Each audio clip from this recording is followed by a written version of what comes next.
제가 광주 고등법원에서 근무할 때입니다.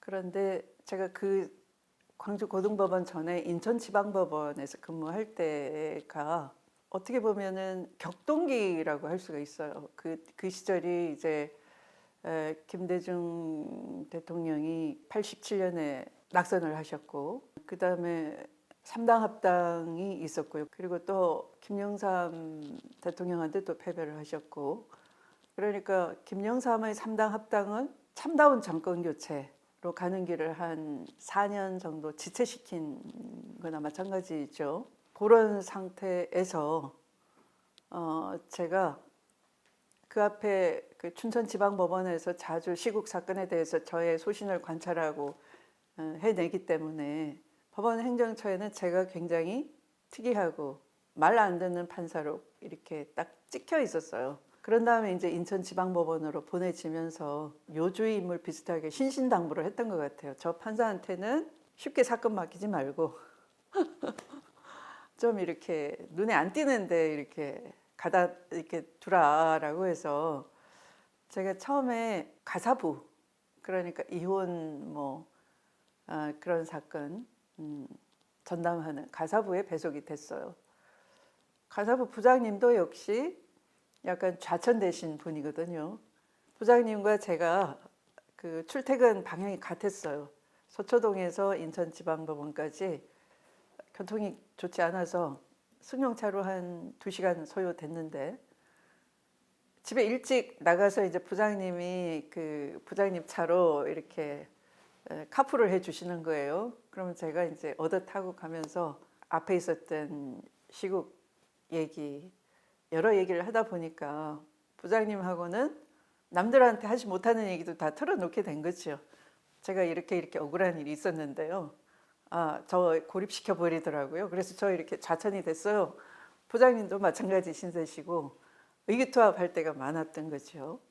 어느 날은 부장님께서 판결문 다 썼느냐고 물어보시더라고요. 그러니까 다 썼다 그러니까 그러면 나랑 어디 같이 좀 가자 그래서 좋은 곳에 가서 맛있는 거 먹고 가자 그러시는 줄 알고 가벼운 마음으로 따라 나섰는데 알고 보니 그게 김대중 대통령의 보람의 집회장이었어요. 차를 멀찍이 세워놓고서 눈에 안 띄는 곳에 세워놓고서 이제 걸어가는 거죠. 서로 모르는 척하고. 왜냐하면 정보 형사들이 어디서나 깔려있기 때문에 현직 부장판사와 그 배석판사가 보람의 정치 집회에 나타났다 하면은 이건 여지없이 이렇게 정보 보고가 들어가겠죠. 그래서 이제 모르는 척하고 이제 집회장에 가서 그때 처음 보람의 집회의 그 DJ 연설을 보게 됐어요.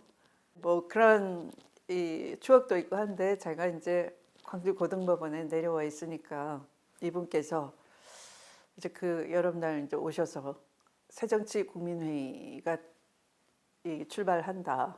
당신이 발기인이 되셨는데 제가 함께 했으면 좋겠다. 이렇게 제의를 하시더라고요. 처음에 저는 그 제의를 별로 이렇게 가볍게 이제 생각하고 제가 뭐 어울리겠습니까? 거절을 했는데 사실은 나중에 이제 숙고를 하게 된 거죠. 왜냐하면 그 당시 광주에서마저도 정치인 김대중의 정계복귀 선언은 환영을 받지 못했어요. 그러니까 이 거짓말쟁이라는 프레임에 갇혀 있으니까 또 자기가 정치 그만둔다고 해놓고 자기 약속을 깼네?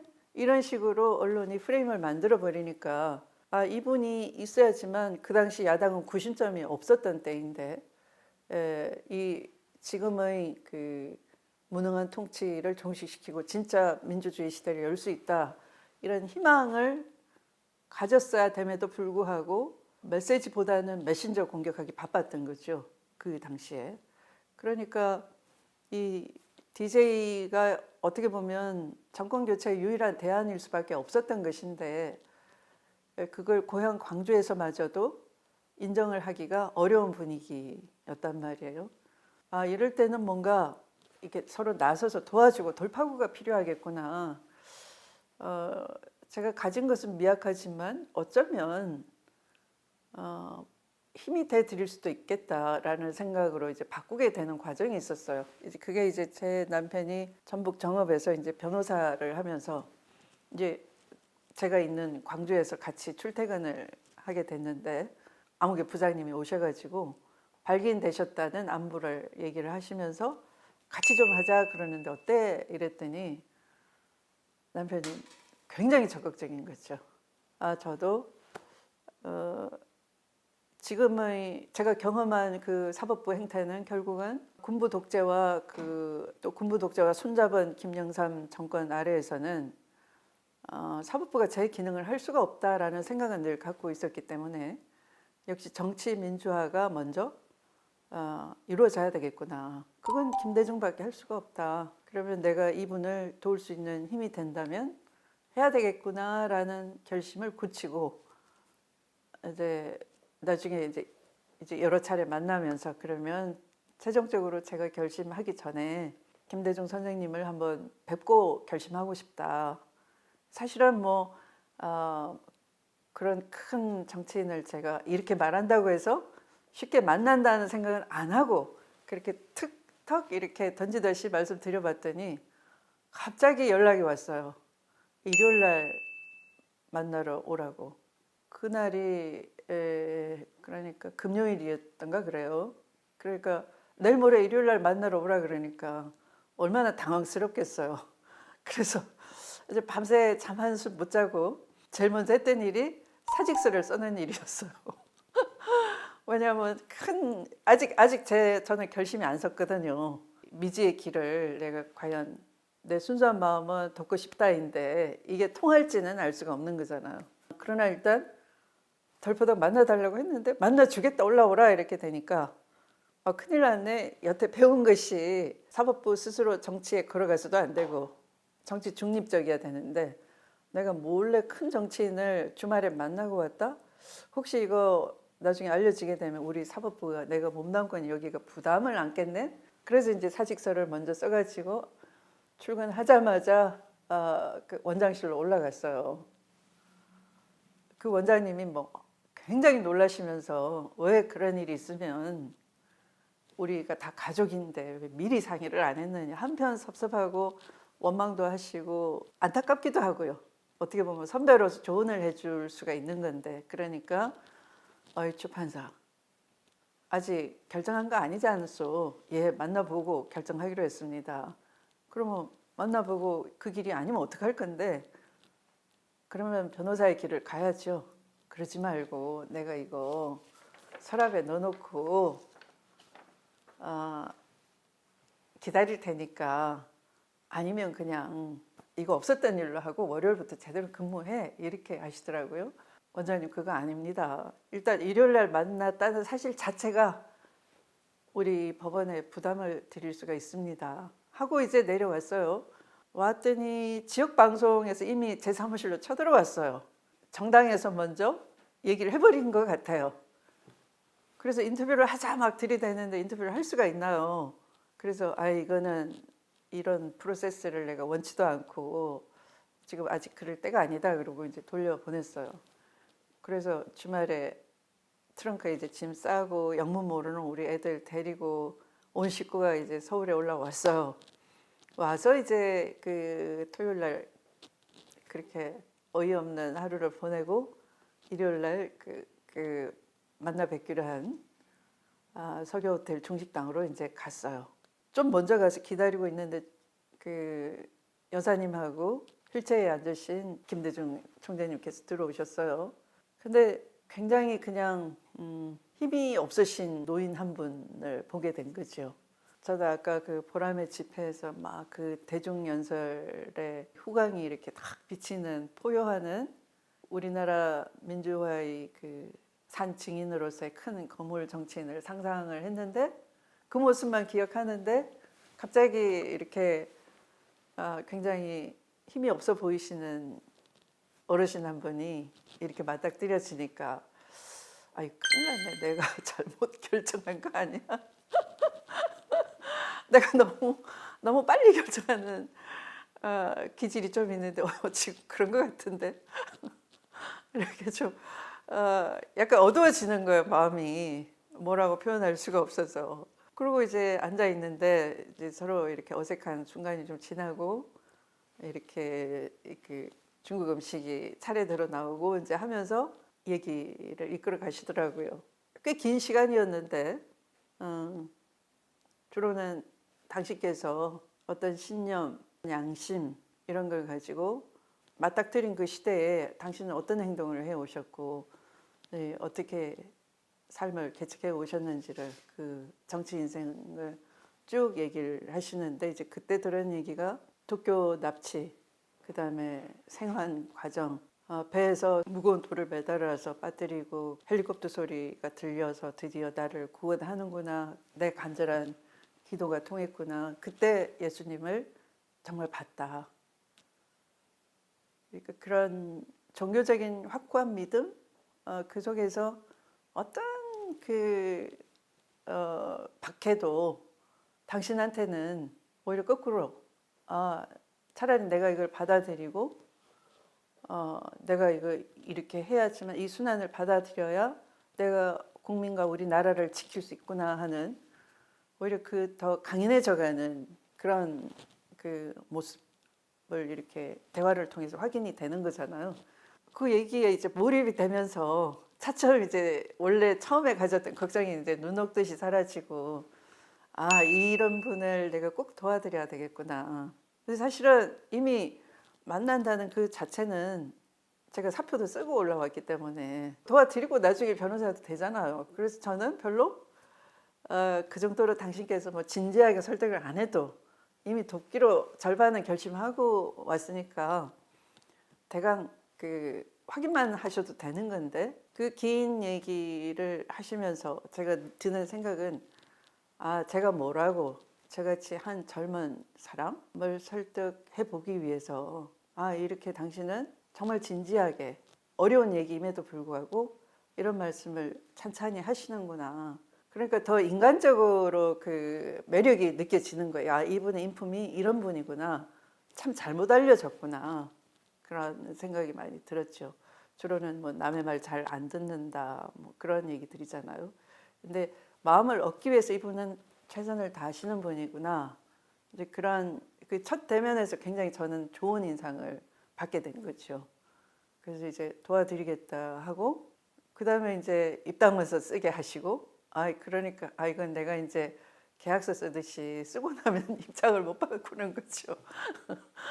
그러고 나 뒤에 이제 그럼 어떻게 도울 건데요? 라고 돼서 저는 꼭 국회의원 당선이 돼서 도와드리고 싶다. 그러면 당신은 그냥 전국구 해도 좋을 법한데 이러셨어. 그게 아닙니다. 저는 이미 지역에 뛰어야 되겠다. 그 뛰는 과정서부터 좀 바람몰이가 돼드렸으면 좋겠다. 이렇게 얘기했더니 너무 좋아하시는 거예요. 그러면 어디 생각하고 있는 데가 있느냐? 그래서 그냥 소박하게 너무 시골은 여자가 뭐 정치해 이럴 것 같고 유교적인 그 풍속 때문에 또 너무 도시는 다 좋은 데는 또 어르신 선배들이 계실 것 같고 저한테 돌아올 차례가 없을 것 같고 그래서 이제 그 타협을 해가지고 뭐 경기도 어디쯤에 주시면 이랬어요. 그랬더니 아니라고 서울로 하는 게 좋겠다고 그러시는 거예요. 그 옆에 이제 정대철 부총재가 계셨는데 그때 법조인들 영입 팀장을 정대철 부총재가 도맡아서 하시고 그걸 보고를 이제 건노갑 부총재한테 하시고 이런 경로였어요. 건노갑 고문은 이제 그때까지 저는 뵙지는 못하고 어떤 판사가 있는데 어떠냐라고 이제 먼저 발견이 되신 그 변호사님이 권 고문한테 제 이름 석자하고 사진을 보여드렸다는 거예요. 그랬더니 이제 그때 제가 이렇게 좀 말랐는데 사각턱이 이렇게 돼 있었거든. 대구 여자애 사각턱이네. 고집이 좀 있겠구만. 그럼 됐어. 일단 권 고문님은 관상학적으로 통과가 됐고 DJ 대통령 총재님께서도 저를 합격을 해주신 거고 그 첫 만남은 그랬어요. 그분은 늘 역사와 국민을 믿으라 하셨어요. 역사와 국민을 믿고 바로 그런 큰 비전을 국민 앞에 내놓았다는 것. 남북 평화 그 자체를 목표로 해서 획기적으로 전환을 시킨 그런 분입니다. 김대중의 그런 비전은 어디서 왔으며 국민에 대한 확고한 믿음은 어떤 결실을 맺었는가를 볼 수 있는 교훈이 되는 그런 감동 있는 영화가 될 것 같습니다. 자라나는 아이들 손잡고 대통령으로서의 김대중이 우리에게, 우리 정치사회, 우리 민족에게 무엇을 제시하고 어떤 의미를 가지고 있는지를 꼭 한번 봐주셨으면 좋겠습니다. 국회의원 5번, 대통령 3번, 낙선 전문가인데 불가능한 걸 가능하게 만드는 게 정치인 거지. 사형수가 17년 만에 대통령이 되는 과정이 민주주의가 이 땅에 내려오는 과정이었고,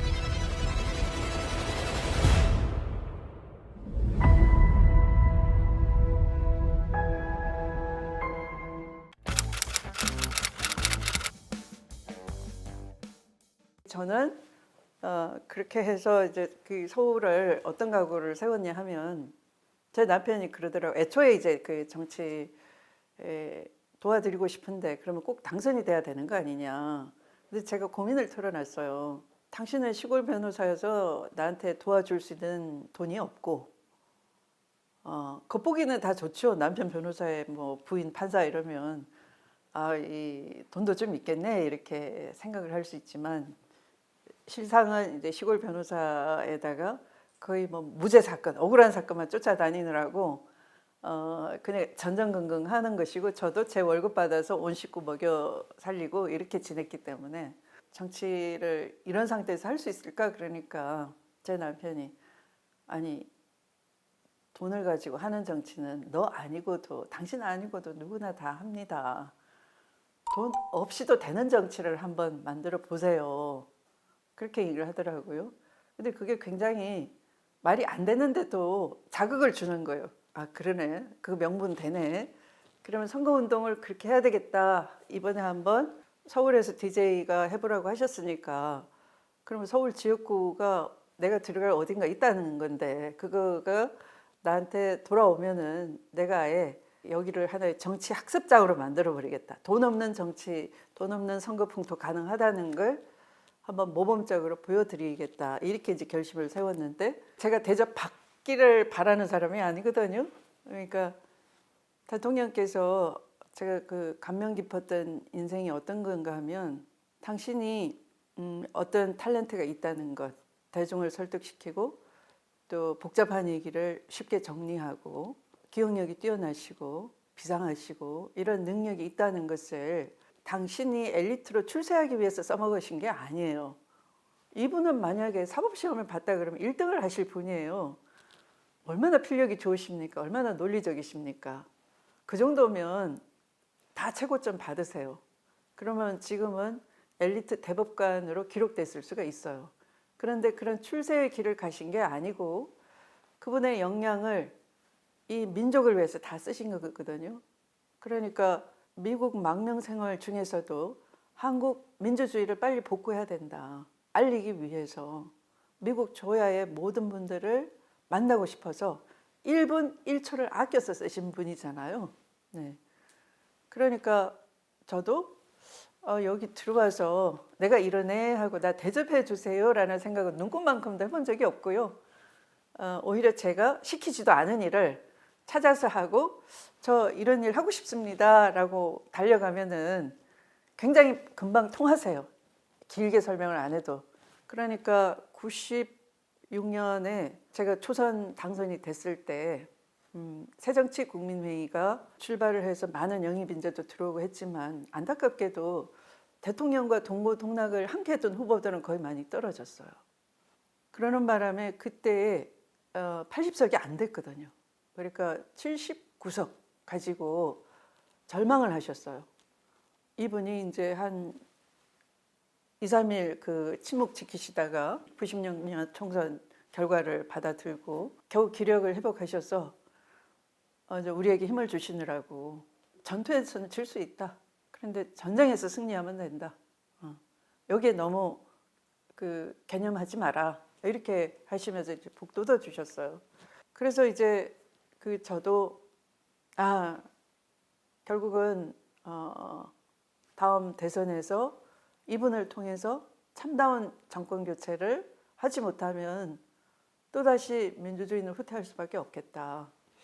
그래서 제가 할 일을 이제 찾아 나선 거예요. 대선 준비 시기가 다가오기 전부터 저는 이제 제 고향 대구, 경북 또 경남까지 아울러서 전국의 사찰을 찾아다니면서 김대중을 올바르게 알리기. 이분이 늘 좋지 않은 프레임에 갇혀 있었잖아요. 뭐 사상이 이상하다, 거짓말을 한다, 뭐 이런 쪽으로 남의 말을 잘 안 듣는다 이런 쪽으로 그분의 인격이나 또는 정치 업적에 대해서 늘 깎아내리는 그런 것들로 이분이 오해를 많이 샀으니까 제가 본 김대중에 대해서 제대로 알리려면 우리부터가 겸손하고 우리부터가 좀 다른 자세여야 되겠구나.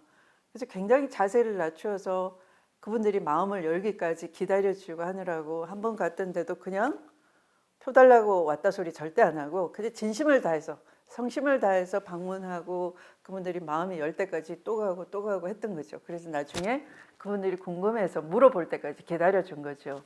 그렇게 꾸준히 선거운동을 하고 다니고 드디어 이제 대선 본격적으로 이제 준비해야 될 때가 왔을 때 이제 제가 먼저 말씀을 드렸죠. 이제 제가 구상하고 있는 것을 제가 대구에 내려가서 유세단을 좀 꾸려서 이끌고 싶습니다.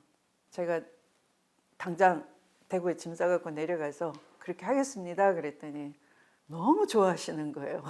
그러니까 저는 지금도 우리 민주당은 무슨 이걸 누가 지휘를 해서 움직이는 게 아니고요. 우리 각자가 할 수 있는 역량을 다 토해내면은 국민이 바라는 나라를 만들어낼 수 있다 이렇게 생각하고 있어요.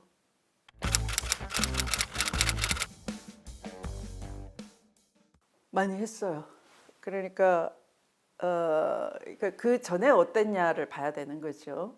경북 지역은 의미 있게 좀 올라왔고요. 대구 지역은 많이 올라왔는데 김대중 대통령 후보가 후보들 가운데는 가장 준비되어 있고 식견이 뛰어나다는 건 다 인정을 했어요. 네. 오해도 많이 불식을 시켰죠. 근데 막판에 이제 너무 노세하시니까 대통령 뽑고 나면 또 장례 치른다 이런 마타도아 때문에 그게 목욕탕마다 이발관마다 이렇게 뿌려져 있었으니까요. 이제 그런 것 때문에 이제 결국 다시 이제 지역 감정이 다시 선거 막판에 강하게 불고 하니까 이제 그렇게 됐던 것이지. 상당히 좋은 선전을 했다라고 저는 생각을 해요. 비상계엄을 선포합니다.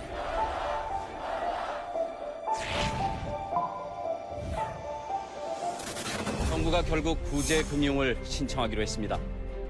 김대중 후보 전국적으로 사건들을 달리고 있고 대통령으로서의 직책을 성실히 수행할 것을